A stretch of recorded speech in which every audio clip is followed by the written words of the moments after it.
বান্দরবানের রুমায় অভিযান চালিয়ে কেএনএফ-এর একটি গোপন আস্তানা ধ্বংস করেছে সেনাবাহিনী। উদ্ধার করা হয়েছে AK-47 রাইফেল সহ বিপুল পরিমাণ অস্ত্র ও গোলাবারুদ। ভোরে গোয়েন্দা খবরে উপজেলার মুনলাইপাড়া এলাকা ঘেরাও করে তল্লাশি চালায় সেনাবাহিনী। এ সময় সেনাদের উপস্থিতি টের পেয়ে কেএনএফ সন্ত্রাসীরা গুলি ছুড়ে আস্তানা ছেড়ে পালিয়ে যায়। পরে ওই আস্তানা থেকে উদ্ধার করা হয় বিপুল পরিমাণ অস্ত্র, গোলাবারুদ, বিস্ফোরক তৈরি সরঞ্জাম, ওয়াকি-টকি সেট ও ইউনিফর্ম। দীর্ঘদিন ধরে পার্বত্য অঞ্চলে সশস্ত্র কার্যকলাপ চালানোর অভিযোগ রয়েছে কেএনএফ-এর বিরুদ্ধে।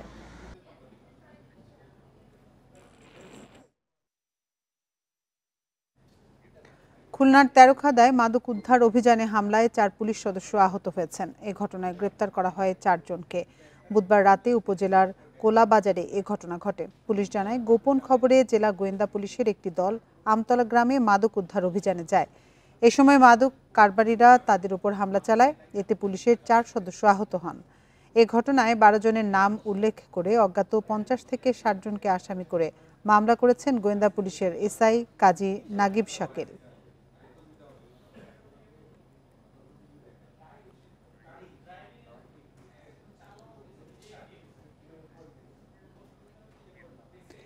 লক্ষ্মীপুরের ভবানীগঞ্জে এক নারীকে সংঘবদ্ধ ধর্ষণের ঘটনায় 2 জনকে গ্রেপ্তার করেছে পুলিশ। সকালে চর উভতি এলাকায় অভিযান চালিয়ে মনির হোসেন ও নুরুল ইসলামকে গ্রেপ্তার করা হয়। এর আগে 4 জনকে আসামি করে মামলা করেন ভুক্তভোগী নারী। পুলিশ ও স্থানীয়রা জানায়, বুধবার ভোরে শীত কেটে ঘরে ঢুকে ওই নারীকে ধর্ষণ করে 4 জন। পরে স্বর্ণালংকার নিয়ে পালিয়ে যায় আসামিরা। পুলিশ বলছে, প্রাথমিক জিজ্ঞাসাবাদে জড়িত থাকার কথা স্বীকার করেছে গ্রেপ্তার 2 জন। চুরির উদ্দেশ্যেই ঘরে ঢুকেছিলেন আসামিরা। অন্য আসামিদের গ্রেপ্তারে অভিযান চলছে।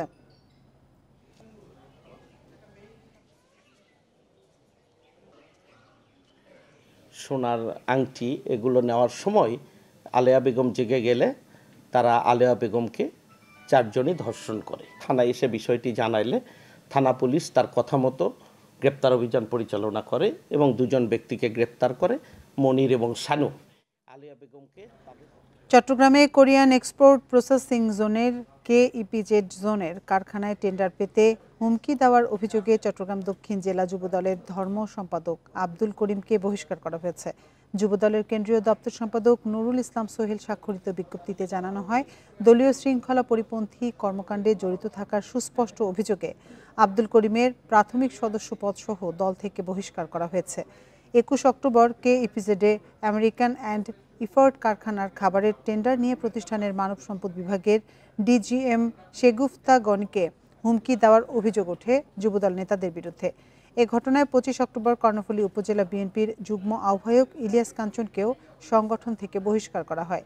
একই বিজ্ঞপ্তিতে মাদকসহ গ্রেপ্তার হওয়া মুন্সিগঞ্জের শ্রীনগর উপজেলা যুবদলের যুগ্ম আহ্বায়ক আব্দুল হালিম খান টিপুকেও বহিষ্কার করা হয়েছে বলে জানানো হয়।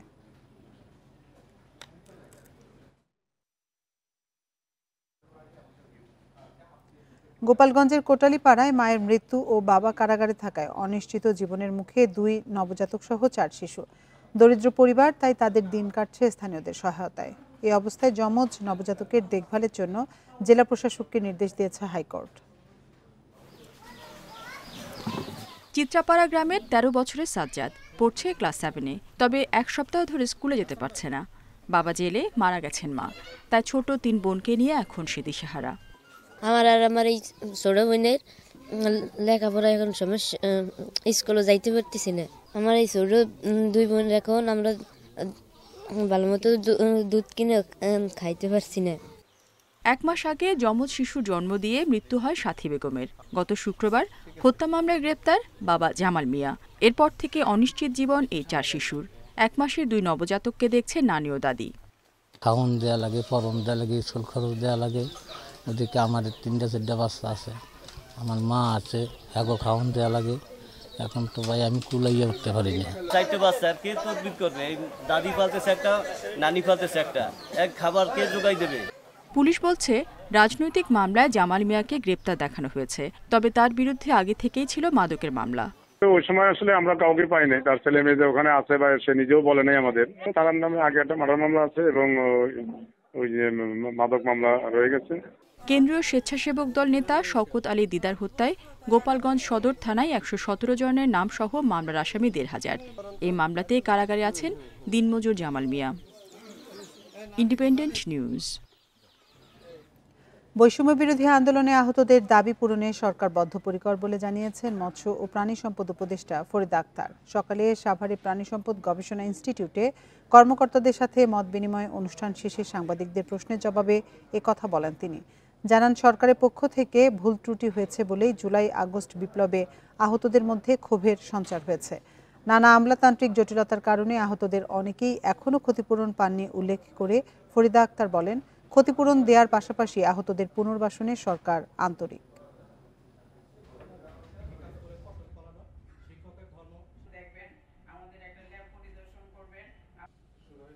তারা শুধু যে চিকিৎসা চাচ্ছে তা না, তারা এমনও অনেকে আছে তাদের মধ্যে যারা একমাত্র উপার্জনশীল মানুষ ছিল। তো তাদের পরিবারগুলো, এমনকি কেউ কেউ আছে যে যারা ঋণ নিয়েছিল, তাদের ঋণের কিস্তির জন্য তাদের বাড়িতে এসে ধর্ণা দেয়। তো তারা সে টাকা কোথায় পাবে? তাদেরকে পুনর্বাসনের ব্যাপারটা তারা চাইছে, এবং সেটা আমরা মনে করি যে খুবই যৌক্তিক একটা দাবি। হবিগঞ্জের লাখাইয়ে জলমহাল দখল নিয়ে দুই পক্ষের সংঘর্ষে শতাধিক মানুষ আহত হয়েছেন। সকালে লাখাই উপজেলার বুল্লা ইউনিয়নের গোয়াহারা গ্রামে এ ঘটনা ঘটে। পুলিশ ও স্থানীয়রা জানায়, বুল্লা ইউনিয়ন পরিষদের বর্তমান সদস্য আইয়ুব আলীর সাথে সাবেক সদস্য নজরুল ইসলামের মধ্যে একটি জলমহাল নিয়ে দীর্ঘদিন ধরে বিরোধ চলে আসছিল। এর জেরে আজ সকাল ৯টার দিকে দুপক্ষের সংঘর্ষ বাধে। ঘণ্টাব্যাপী সংঘর্ষে নারী পুরুষ সহ দুপক্ষের শতাধিক লোকজন আহত হয়েছে। পরে পুলিশ এসে পরিস্থিতি নিয়ন্ত্রণে আনে। আহতদের মধ্যে অন্তত ৭০ জন সদর হাসপাতালে চিকিৎসা নিচ্ছে।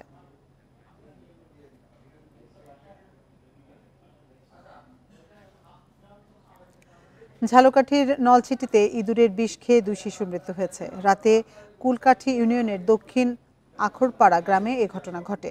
নিহত ৩ বছরের শিশু লামিয়া আক্তার ও তার ২ বছর বয়সী চাচাতো ভাই রমজান।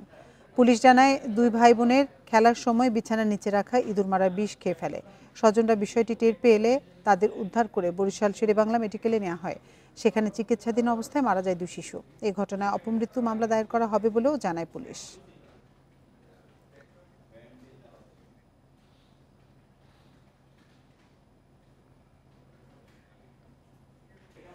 একের পর এক উচ্ছেদ অভিযান চালিয়ে উদ্ধার করা যাচ্ছে না বরিশালে কয়েক হাজার কোটি টাকার সরকারি জমি। রাস্তার পাশে সড়ক বিভাগ ও সিটি কর্পোরেশনের জমিতে দোকানপাট, গুদাম বসিয়েছে দখলদারেরা। স্থানীয় প্রভাবশালীদের দাপটে নিষ্ফল হচ্ছে প্রশাসনের অভিযান। বরিশাল নগরীর সাগরদী থেকে রূপাতলী পর্যন্ত রাস্তার পাশে ৩,০০০ শতাংশ জমি ৭০০ দখলদারদের কবলে। সড়ক বিভাগের এই জমির আনুমানিক মূল্য ৪০০ কোটি টাকা। গত ২ বছরে একাধিক অভিযানেও করা যায়নি দখলমুক্ত। সড়ক বিভাগ ও বরিশাল সিটি কর্পোরেশনের এমন কয়েক হাজার কোটি টাকার জমি বেদখল হয়ে আছে। অভিযান চালিয়ে উদ্ধার করা হলেও কিছুদিনের মধ্যেই আবারও দোকান গুদাম বসাচ্ছে দখলদাররা। প্রত্যেক বছর ভাঙে, আবার আইয়া তৈরি করে, আবার ভাঙে, এইভাবেই চলতে আছে। যে দল ক্ষমতা আসে সেই দলের রাঘব বলদের হাত থাকে, কারণ তারা গোপনে গোপনে অবশ্যই কিছু টাকা পয়সা নিয়ে আমাদের এই যে এত যানজট জ্যাম, এই জন্য আমাদের সাধারণ যে পাবলিক তাদের ভোগান্তি সৃষ্টি করে। তবে এবার কঠোর অবস্থানের কথা জানিয়েছে সড়ক বিভাগ। সরকারি জায়গা থেকে অবৈধ স্থাপনা উচ্ছেদে শিগগিরই শুরু হবে অভিযান। আমরা বেশ কয়েকটা পয়েন্ট লোকেট করেছি, যে পয়েন্টগুলোতে যারা অবৈধ স্থাপনা করেছেন তাদেরকে আমরা অলরেডি তাদের নাম তালিকা আমরা মেনশন করে নিয়েছি এবং তাদেরকে আমরা খুব শীঘ্রই নোটিশ পাঠাবো। এবং তারা যদি ফর দ্য টাইম বিং নির্দিষ্ট সময়ের মধ্যে তারা যদি তাদের স্থাপনাগুলো না সরিয়ে ফেলে, তখন আমাদের আইনি প্রক্রিয়ার মাধ্যমে উচ্ছেদ অভিযান যেতে হবে। সাগরদী থেকে রূপাতলী প্রতিদিন অন্তত ২০,০০০ যানবাহন চলাচল করে। সড়কের আশপাশ দখলে থাকায় যানজটের ভোগান্তিতে পড়তে হয় নগরবাসীকে। Independent news. খুলনায় সেনাবাহিনীর আর্মি সার্ভিস কোরের ৪৩তম বার্ষিক অধিনায়ক সম্মেলন অনুষ্ঠিত হয়েছে। সকালে জাহানাবাদ সেনানিবাসের এএসসি সেন্টার অ্যান্ড স্কুলে এই সম্মেলনের আয়োজন করা হয়। অনুষ্ঠানে সেনাপ্রধান জেনারেল ওয়াকারুজ্জামান প্রধান অতিথি হিসেবে উপস্থিত ছিলেন। এতে সেনাবাহিনীর আধুনিকায়ন, সক্ষমতা বৃদ্ধি এবং দক্ষতা বৃদ্ধির উপর আলোচনা হয়। পাশাপাশি সকলকে কর্মক্ষেত্রে দক্ষতা বৃদ্ধির জন্য শৃঙ্খলার সাথে দায়িত্ব পালনের নির্দেশ দেওয়া হয়। অনুষ্ঠানে সেনা সদর, আর্মি সার্ভিস কোরের ঊর্ধ্বতন কর্মকর্তা সহ বিভিন্ন পদমর্যাদার সদস্যরা উপস্থিত ছিলেন।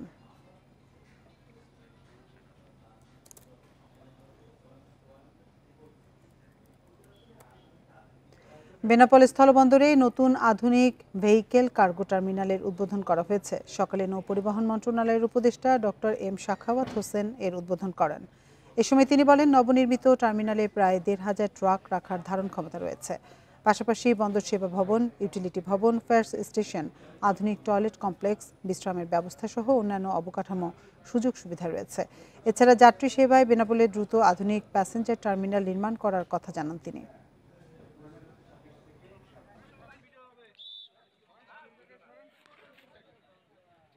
এটা বড় ধরনের একটা টার্মিনাল হবে, দরকার হলে 1 কিলোমিটার বিস্তৃত হবে। সেখানে বসার জায়গা, খাওয়ার জায়গা, পানীয় ব্যবস্থা সবকিছু থাকবে। ৩ জেলায় সড়ক দুর্ঘটনায় 2 জন নিহত হয়েছেন, আহত হয়েছেন অন্তত 11 জন। সকালে পদ্মা সেতু উত্তর থানার খানবাড়ি এলাকায় মাওয়ামুখী বাস ও মিনি পিকআপের মধ্যে সংঘর্ষ হয়। খবর পেয়ে ফায়ার সার্ভিসের 2টি ইউনিট ঘটনাস্থলে গিয়ে উদ্ধার অভিযান শুরু করে। এই সময় 2টি গাড়িতে আটকে থাকা 6 জনকে উদ্ধার করে শ্রীনগর উপজেলা স্বাস্থ্য কমপ্লেক্সে গিয়ে ভর্তি করানো হয়েছে। পাবনার ভাঙ্গুড়ায় স্কুল থেকে ফেরার পথে তেলবাহী লরির ধাক্কায় এক শিশু নিহত হয়েছে। এ সময় গুরুতর আহত হয় এক শিশু। এদিকে পিরোজপুরে ওভারটেক করার সময় বাসের সাথে অটোরিকশার সংঘর্ষে 1 জন নিহত হয়েছে। এ সময় আহত হন আরও 4 জন। সকালে সদর উপজেলার হুলারহাটে এ দুর্ঘটনা ঘটে।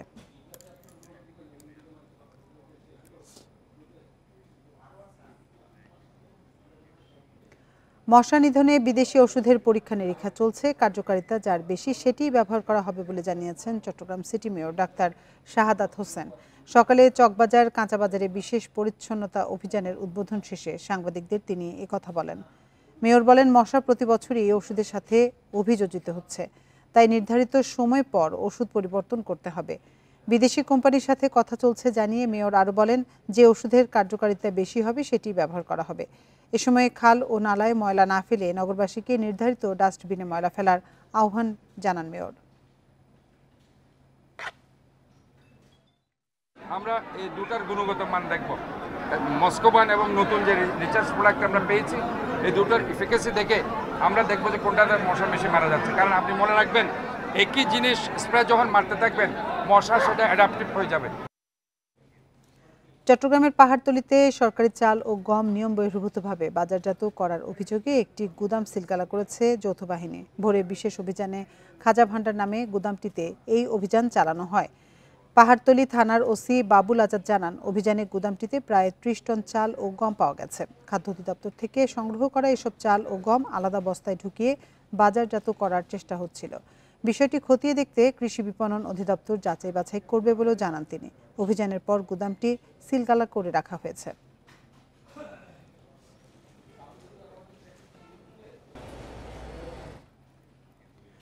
নাটোরে লুট হওয়া স্বর্ণালংকার ও নগদ টাকাসহ 4 ডাকাতকে গ্রেপ্তার করেছে পুলিশ। এ সময় কয়েকটি দেশীয় অস্ত্র উদ্ধার করা হয়েছে।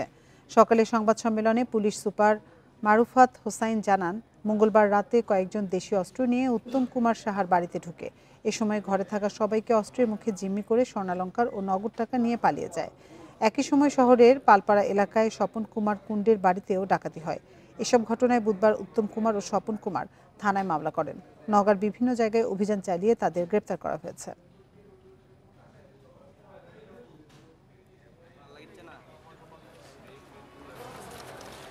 ঢাকার ধামরাইয়ে ব্যাটারি তৈরির কারখানায় অভিযান চালিয়েছে পরিবেশ অধিদপ্তর। এ সময় কারখানাটি বন্ধের নির্দেশ দিয়ে বিদ্যুৎ ও গ্যাস সংযোগ বিচ্ছিন্ন করা হয়। সকালে ধামরাইয়ের বেলিশ্বরে পরিবেশ অধিদপ্তরের নির্বাহী ম্যাজিস্ট্রেট সুলতানা সালেহা সুমির নেতৃত্বে কারখানাটিতে অভিযান চালানো হয়। পরিবেশ অধিদপ্তর জানায়, অনুমোদনবিহীন জিয়াংসু স্টোরেজ লিমিটেড নামে লেড অ্যাসিড ব্যাটারি তৈরির কারখানাটিতে বর্জ্য শোধনাগার ছিল না। এতে পরিবেশের মারাত্মক ক্ষতি হচ্ছিল।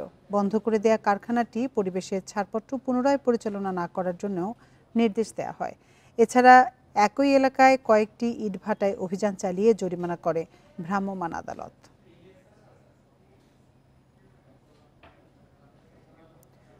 নারায়ণগঞ্জ শহরের যানজট নিরসনে 5টি সংস্থার যৌথ উদ্যোগে অভিযান চালিয়েছে সিটি কর্পোরেশন। এ সময় লাইসেন্স ও রুট পারমিট না থাকায় বেশ কয়েকটি বাস, লেগুনা সহ বিভিন্ন যানবাহনকে ডাম্পিং করা হয়। সিটি কর্পোরেশনের প্রধান নির্বাহী কর্মকর্তা জাকির হোসেন জানান, শহরের যানজট নিরসনে সকাল থেকে সেনাবাহিনী, পুলিশ, জেলা প্রশাসন ও বিআরটি এর যৌথ উদ্যোগে অভিযান চালান তারা। অনুমোদনহীন কয়েকটি পরিবহনকে ডাম্পিংয়ে পাঠানো হয় এবং একটি পরিবহনকে জরিমানা করা হয়েছে। পাশাপাশি অবৈধ পার্কিং স্ট্যান্ড বন্ধে নো পার্কিং জোন করা হয়। এছাড়াও চাষাড়া থেকে বাস কাউন্টারগুলো চানমারিতে সরিয়ে নেওয়ার নির্দেশনা দেওয়া হয়। যানজট নিরসনে এই অভিযান অব্যাহত থাকবে বলেও জানান তিনি।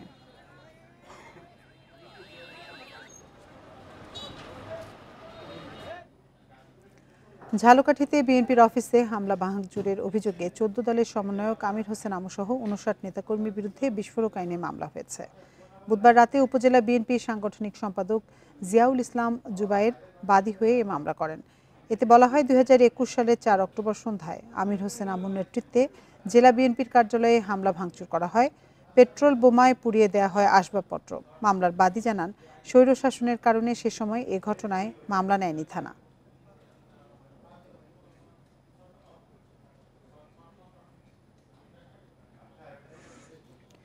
খুলনায় অপহরণ ও ধর্ষণ মামলায় গ্রেপ্তার দেখিয়ে সাবেক ভূমিমন্ত্রী নারায়ণ চন্দ্র চন্দ সহ 2 জনকে কারাগারে পাঠানোর নির্দেশ দিয়েছেন আদালত।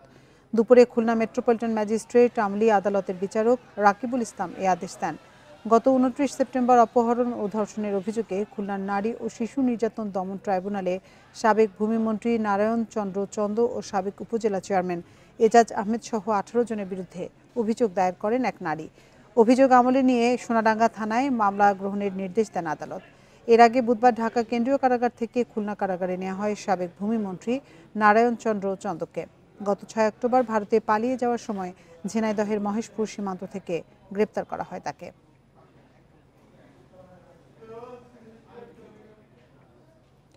গাইবান্ধায় বড় ভাইকে হত্যার দায়ে ছোট ভাইয়ের মৃত্যুদণ্ড দিয়েছেন আদালত। দুপুরে অতিরিক্ত দায়রা জজ আদালতের বিচারক আতিকুর রহমান এ রায় দেন।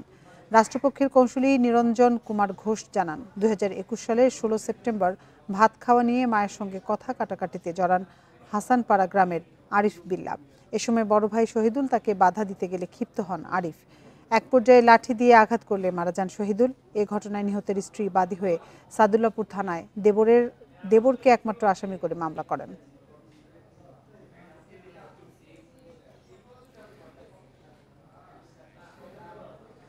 ঝালকাঠিতে 2 বিচারক হত্যার 19 বছর আজ। 2005 সালের 14 নভেম্বর আদালতে যাওয়ার পথে জেএমবির বোমা হামলায় নিহত হন সিনিয়র সহকারী জজ শহীদ হোসেন আহমেদ এবং সিনিয়র সহকারী জজ জগন্নাথ পাড়। এ উপলক্ষে জেলা জজ আদালতে নানা কর্মসূচির মধ্য দিয়ে স্মরণ করা হয় 2 বিচারককে। সকালে আদালত চত্বর থেকে একটি শোক র্যালি বের করা হয়। র্যালিটি পূর্ব চাঁদকাঠি জজ কোয়ার্টার সড়কে নির্মিত 2 বিচারকের স্মৃতিস্তম্ভে এসে শেষ হয়। শ্রদ্ধা জানানো হয় 2 বিচারকের স্মৃতিস্তম্ভে। পরে বিচারক সোহলে জগন্নাথ স্মৃতি মিলনায়তনে আলোচনা সভার আয়োজন করা হয়। এই ঘটনায় দায়ের করা মামলায় জেএমবির শীর্ষ নেতা শায়েক আব্দুর রহমান ও বাংলা ভাই সহ 7 জঙ্গির ফাঁসি কার্যকর করা হয়।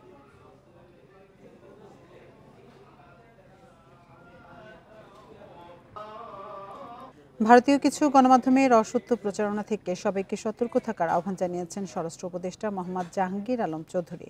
দুপুরে বরিশালে আইনশৃঙ্খলা সভা শেষে তিনি এ কথা বলেন। স্বরাষ্ট্র উপদেষ্টা আরও জানান, চট্টগ্রাম নিয়ে ভারতীয় কিছু গণমাধ্যমে সংবাদ প্রচারে বিষয়ে প্রতিবাদ জানানো হবে। বলেন, দায়িত্বশীলরা কোনো ভুল করলে কাজ হলো তা সাংবাদিকদের সঠিকভাবে তুলে ধরা, গঠনমূলক সমালোচনা করা। কিন্তু এ ধরনের দায়িত্বহীন তথ্য ছড়ানো কোনোভাবেই কাম্য নয়।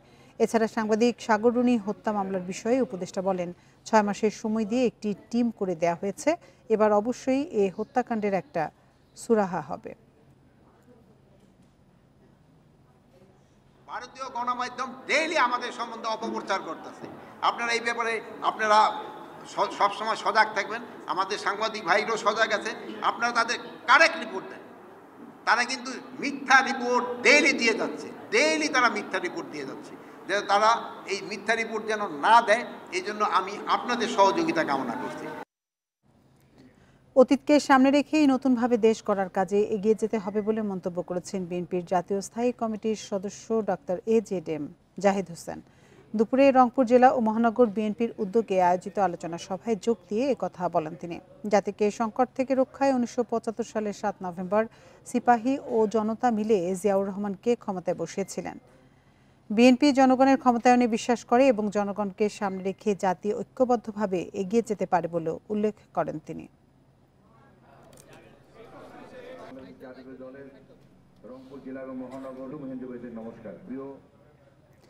নিত্যপণ্যের পাশাপাশি অস্থিরতা আলুর বাজারেও। খুচরা বাজার পর্যন্ত গিয়ে প্রতি কেজি আলুর যৌক্তিক সর্বোচ্চ দাম 46 টাকা, অথচ কৃষক থেকে ক্রেতা পর্যন্ত 5 বার হাত বদলের পর সেই আলু বিক্রি হচ্ছে 70 টাকায়। আর মাঝখানের অসাধুদের তৎপরতা বন্ধে কঠোর পদক্ষেপ না থাকায় যা ধীরে ধীরে লাগামহীন। কৃষি বিপণন অধিদপ্তরের হিসাবে প্রতি কেজি আলুর উৎপাদন খরচ 12 থেকে 13 টাকা। এরপর হিমাগার ভাড়া, পরিবহন সহ সব খরচ বাদ দিয়ে খুচরায় আলুর যৌক্তিক দাম সর্বোচ্চ 46 টাকা, অথচ কৃষক থেকে মজুতদার, ফরিয়া, আড়তদার, পাইকারি ও খুচরা ব্যবসায়ী হয়ে সেই আলু কিনতে হচ্ছে 70 টাকায়। পাইকারি ও খুচরা ব্যবসায়ীদের দাবি, আলু সংরক্ষণকারী ব্যবসায়ী ও হিমাগারের ফরিয়া ব্যবসায়ীরাই নিয়ন্ত্রণ করে আলুর দাম, যদিও বিষয়টি স্বীকার করতে চান না কেউই। অনেক সময় দেখা যায় যে তাদের ইএমআইতে হয়তো করতে পারে, এটা করলেও করতে পারে। 200 থেকে 300 টাকা লাভ করলে যথেষ্ট, কিন্তু তারা করতেছে একটা বস্তা থেকে মিনিমাম 1500 থেকে 2000 টাকা পর্যন্ত লাভ করতেছে। মধ্যস্বত্বভোগীদের দৌরাত্ম্য কমানো ও সরকারের কঠোর নজরদারি বাড়ানো হলে আলুর দাম নিয়ন্ত্রণে আনা সম্ভব, বলছেন ব্যবসায়ী ও ক্রেতারা। যারা যারা মাল আপনার স্টক করে বড় বড় ব্যবসায়ী, এনাদের কারসাজির কারণে আপনার মনে করেন আপনার এই বাজারে আর কি জিনিসপত্রের দাম বাড়ে। সরকার যদি সিন্ডিকেটটা ভাঙতে পারে তাহলে হয়তো একটু কমতে পারে, নিয়ন্ত্রণে আসতে পারে। আলুর বাজার নিয়ন্ত্রণে হিমাগার থেকে বাজার পর্যন্ত অভিযান চালানো সবসময় সম্ভব হয় না, তবে কঠোরভাবে আইনি ব্যবস্থা নেওয়ার কথা জানিয়েছেন ভোক্তা অধিকারের কর্মকর্তা। বাজারে ক্রাইসিস সৃষ্টি করে তারপরে অতিরিক্ত মুনাফা করব, এই ধরনের অপরাধ পেলে দেখা যাবে যে আমরা হিমাগার বন্ধ করার চেষ্টা আমরা সুপারিশ করব, হিমাগার বন্ধ করার সুপারিশ করব, পাশাপাশি তাদেরকে হয়তো বা দণ্ড দেওয়ারও চেষ্টা করব। জেলায় পাকড়ি, কার্ডিনাল সহ অন্তত 30 জাতের আলুর আবাদ হয়। গতবার 53,215 হেক্টর জমিতে উৎপাদন হয়েছে 12,24,000 মেট্রিক টন আলু। জেলার 42টি হিমাগারে ধারণ ক্ষমতা 3,93,620 metric ton. Jozif Hossain, Independent News, Bogura. নিষিদ্ধ পলিথিনের ব্যবহার ঠেকাতে বিভিন্ন স্থানে অভিযান চালিয়েছে জেলা প্রশাসন। সকালে হবিগঞ্জের চৌধুরী বাজার এলাকায় অভিযান চালিয়ে পলিথিন রাখার দায়ে পলাশপাল স্টোরকে 50,000, সুমন স্টোরকে 50,000 ও সিয়াম শিফাত স্টোরকে 2,000 টাকা জরিমানা করা হয়। এদিকে দ্রব্যমূল্যের বাজার নিয়ন্ত্রণ ও পলিথিনের ব্যবহার বন্ধে লক্ষ্মীপুরে বিভিন্ন বাজারে অভিযান চালিয়েছে জেলা প্রশাসন। এ সময় পলিথিন নিষিদ্ধ ও ব্যবহার না করতে দোকানীদের সচেতন করা হয়। এছাড়া হিলিতে নিষিদ্ধ পলিথিন কারখানায় অভিযান চালিয়ে 2 লাখ টাকা জরিমানা ও মালামাল জব্দ করেছে ভ্রাম্যমাণ আদালত। যতদিন পলিথিন ব্যবহার করবে ততদিন এটা চলমান থাকবে। আমরা চাই যে দোকানদাররা এটা বিক্রয় না করুক এবং সাধারণ মানুষ যারা এটা ব্যবহার করে তারাও যেটা ব্যবহার না করে। আমাদের ম্যাজিস্ট্রেট আছে, তারপরে ট্যাক্স ফোর্স কমিটির যারা সদস্য আছে, পরিবেশ অধিদপ্তর আছে, সবাইকে নিয়ে আমরা এই অভিযানটা পরিচালনা করছি। চট্টগ্রামে নাগরিক অধিকার প্রত্যাশা সহ নানা বিষয়ে সমাধান নিয়ে অনুষ্ঠিত হয়েছে নাগরিক আকাঙ্ক্ষা শীর্ষক ক্যাম্পেইন। নগরীর টিআইসি মিলনায়তনে চলে দিনব্যাপী এ আয়োজন। আমিও জিততে চাই শিরোনামে ক্যাম্পেইনে কুইজ ও বিতর্কের পাশাপাশি যুব কর্মসংস্থান, প্রত্যাশা ও সুপারিশ শীর্ষক পলিসি ডায়ালগে অংশ নেন শিক্ষার্থী ও ব্যবসায়ী প্রতিনিধিরা। ইউএসএইডের অর্থায়নে এই আয়োজন করে ডেমোক্রেসি ইন্টারন্যাশনাল। স্বাগত বক্তব্য দেন ডেমোক্রেসি ইন্টারন্যাশনালের deputy chief of party Aminul Ihsan. এছাড়া বক্তব্য রাখেন আইএলও চট্টগ্রামের প্রতিনিধি সহ অন্যান্য অতিথিরা।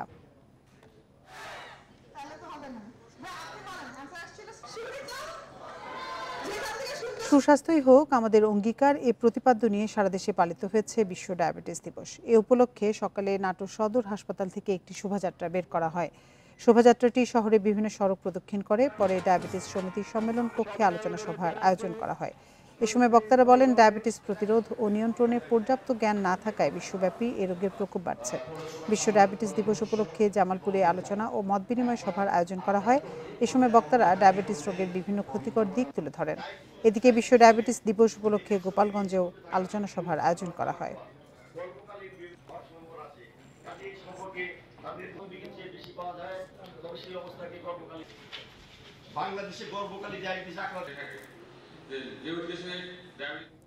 আর এই ছিল সমগ্র বাংলাদেশের আজকের আয়োজনে। ইন্ডিপেন্ডেন্ট টেলিভিশনের সব খবরে বিস্তারিত জানতে চোখ রাখুন ফেসবুক, ইউটিউব এবং এক্সে।